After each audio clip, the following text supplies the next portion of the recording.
মৰমৰ ছাত্ৰ ছাত্ৰীসকল, তোমালোকক মই মোৰ চেনেলটোলৈ স্বাগতম জনাইছোঁ।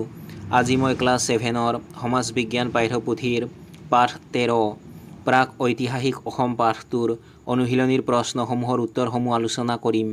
গতিকে তোমালোকে ভিডিঅ'টো প্ৰথমৰ পৰা শেষলৈকে চাবা। অনুশীলনীৰ 1 নম্বৰত দিয়া আছে উত্তৰ লিখা।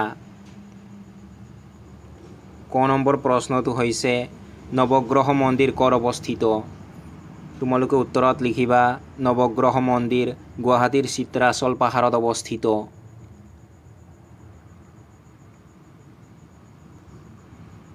খ নম্বৰ প্ৰশ্নটো হৈছে বৰ্মন বংশৰ প্ৰতিষ্ঠাতা কোন আছিল? তোমালোকে উত্তৰত লিখিবা বৰ্মন বংশৰ প্ৰতিষ্ঠাতা আছিল পুষ্য বৰ্মন।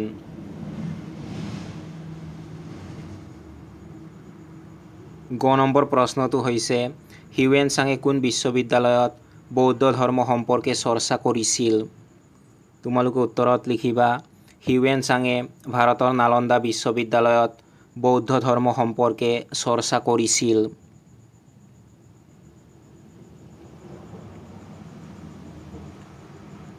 ঘ নম্বৰ প্ৰশ্নটো হৈছে বৰ্তমান কামৰূপ জিলাক কি ভাগত ভাগ কৰা হৈছে? তোমালোকে উত্তৰত লিখিবা বৰ্তমান কামৰূপ জিলাক দুটা ভাগত ভাগ কৰা হৈছে, কামৰূপ গ্ৰাম্য আৰু কামৰূপ মহানগৰ।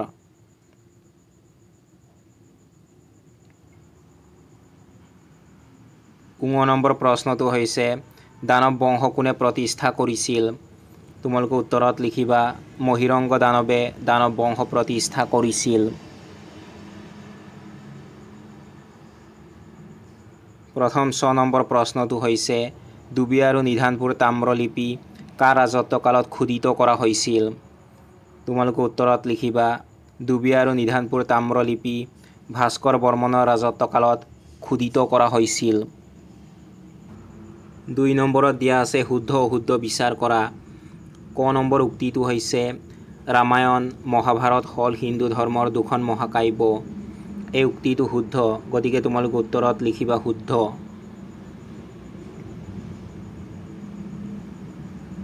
খ নম্বৰ উক্তিটো হৈছে নৰকাসুৰৰ বংশটোৰ নাম দানৱ বা অসুৰ বংশ। এই উক্তিটো অশুদ্ধ, গতিকে তোমালোকে উত্তৰত লিখিবা অশুদ্ধ। গ নম্বৰ উক্তিটো হৈছে বৰ্মন বংশৰ আদি ৰজা হ'ল পুষ্য বৰ্মন। এই উক্তিটো শুদ্ধ, গতিকে তোমালোকে উত্তৰত লিখিবা শুদ্ধ।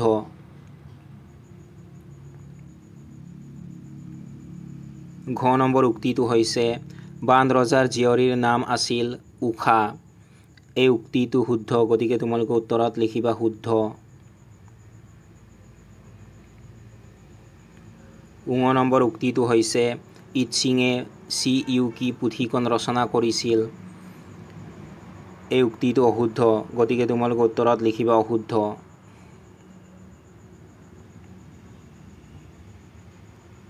3 নম্বৰত দিয়া আছে ক্ৰমানুসাৰে সজোৱা।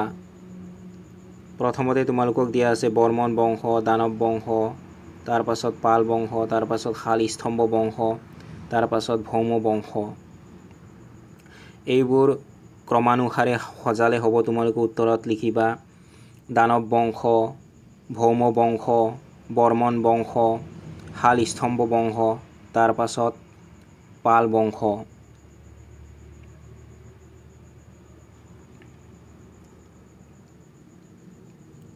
4 নম্বৰত দিয়া আছে খালী ঠাই পূৰ কৰা।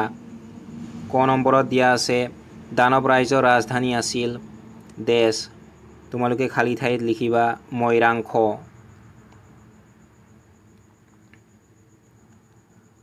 খ নম্বৰত দিয়া আছে সমুদ্ৰগুপ্তৰ দেশ কামৰূপৰ উল্লেখ পোৱা যায়। তোমালোকে খালী ঠাইত লিখিবা এলাহাবাদ প্ৰশস্তি। গ নম্বৰত দিয়া আছে দেশ কুমাৰ ভাস্কৰ বৰ্মনৰ সমসাময়িক ৰজা আছিল। তোমালোকে খালী ঠাইত লিখিবা হৰ্ষবৰ্ধন।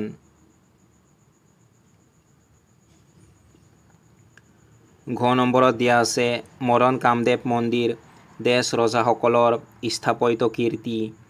তোমালোকে খালী ঠাইত লিখিবা পাল বংশী।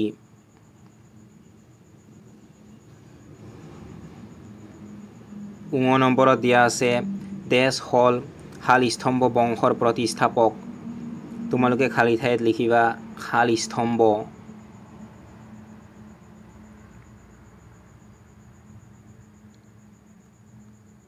5 নম্বৰত দিয়া আছে চমুটোকা লিখা।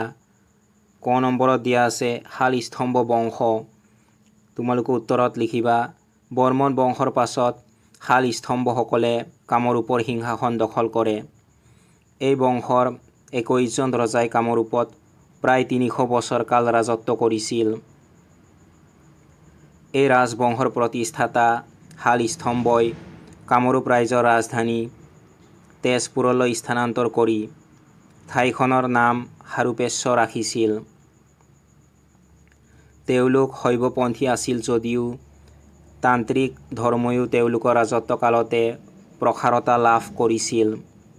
শালস্তম্ভসকলৰ উপাস্য দেৱতা আছিল হেতুকাচুলিন শিৱ।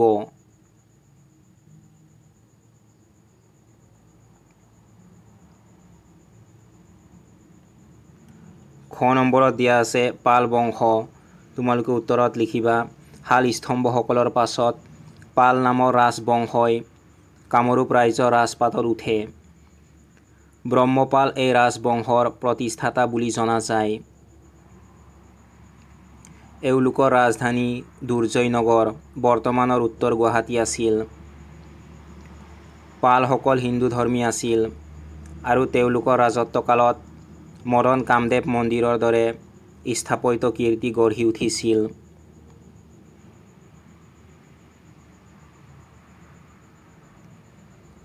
গ নম্বৰত দিয়া আছে কুন্দিল ৰাজ্য। তোমালোকে উত্তৰত লিখিবা প্ৰাক ঐতিহাসিক যুগত কামৰূপ ৰাজ্যৰ পূব দিশত কুন্দিল নামেৰে এখন ৰাজ্য আছিল। বৰ্তমানৰ শদিয়া অঞ্চলক এই ৰাজ্যৰ ৰাজধানী কুন্দিল নগৰ হিচাপে চিনাক্ত কৰা হয়। ৰাজ্যখনত ভীষ্মক নামৰ এজন ৰজাই ৰাজত্ব কৰিছিল। তেওঁৰ কন্যা ৰুক্মিণীক শ্ৰীকৃষ্ণই বিবাহ কৰিছিল। শ্ৰীকৃষ্ণ আৰু ৰুক্মিণীৰ বিবাহৰ ঘটনাক লৈ মহাপুৰুষ শংকৰদেৱে পাছত ৰুক্মিণী হৰণ নাটক ৰচনা কৰিছিল।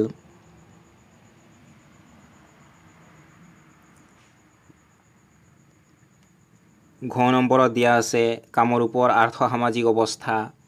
তোমালোকে উত্তৰত লিখিবা কামৰূপৰ অৰ্থনীতি মূলতঃ কৃষিভিত্তিক আছিল। হিউৱেন-চাঙে জলসিঞ্চনৰ জৰিয়তে খেতি কৰাৰ কথা উল্লেখ কৰিছে।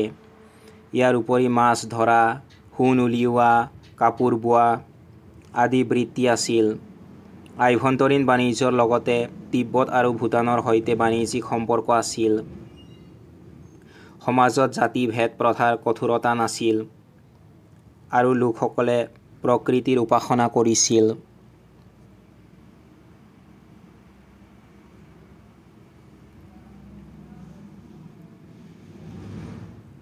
6 নম্বৰত দিয়া আছে 50টামান শব্দৰ ভিতৰত উত্তৰ লিখা। ক নম্বৰত দিয়া আছে আখ্যান, কিংবদন্তি আৰু ইতিহাসৰ মাজত পাৰ্থক্য। তোমালোকে উত্তৰত লিখিবা আখ্যানত ধৰ্মীয় কাহিনীবোৰ কল্পনা ৰহণ-সানি প্ৰকাশ কৰা হয়।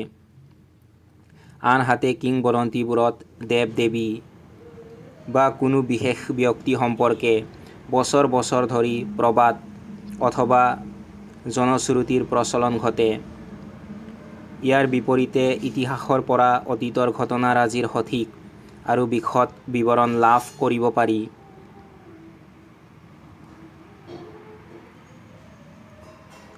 খ নম্বৰত দিয়া আছে ভাস্কৰ বৰ্মন আৰু হৰ্ষবৰ্ধনৰ সম্পৰ্ক।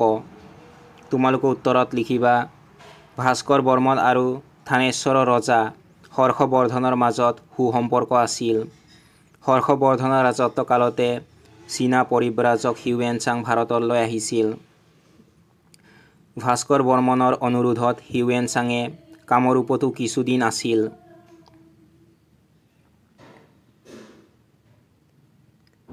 গ নম্বৰত দিয়া আছে হিউৱেন-চাঙৰ টোকাত বৰ্ণিত কামৰূপ ৰাজ্য।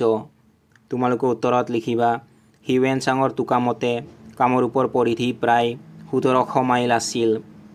ইয়াৰ লোকসকল সহজ সৰল, চহকী, স্মৃতি শক্তিত প্ৰখৰ আৰু অধ্যয়নৰ প্ৰতি আগ্ৰহী আছিল। ইয়াত নাৰিকল আৰু কঁঠালৰ খেতি কৰা হৈছিল আৰু দেৱ দেৱীৰ পূজা কৰা হৈছিল। বৌদ্ধ ধৰ্মৰ প্ৰভাৱ নাছিল। ৰাজ্যখন পৰ্বতমালাৰে সুৰক্ষিত আছিল আৰু কোনো ডাঙৰ নগৰ নাছিল।